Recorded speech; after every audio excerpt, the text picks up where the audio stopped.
And the indication being that there was no expectation by the laborers hired last of receiving an equal wage to all the rest, which establishes the point that Jesus is making. Those hired last receiving a full denarius. That sets up a misconception on the part of those hired first. In verse 10, when those hired first, they supposed, wow, these guys got a whole denarius.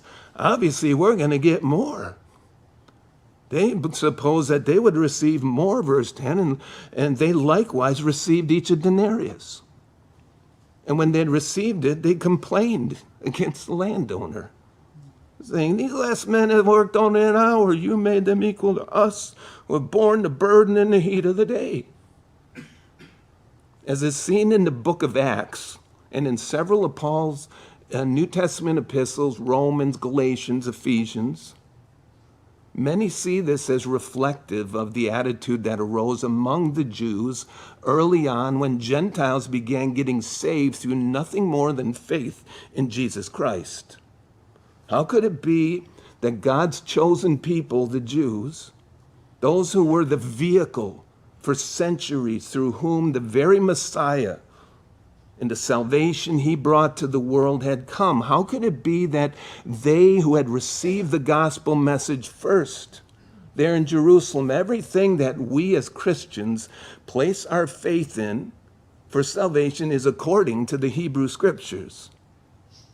How could it be that those who received the message first, apart from the small remnant, Peter, James, John, and in perspective to the whole nation, just a handful, how is it that the first would be last and the last first?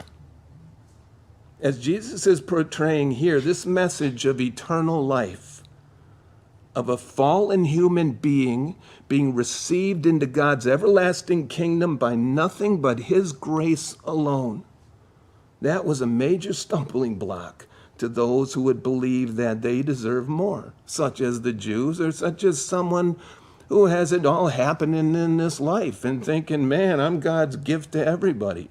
I deserve more.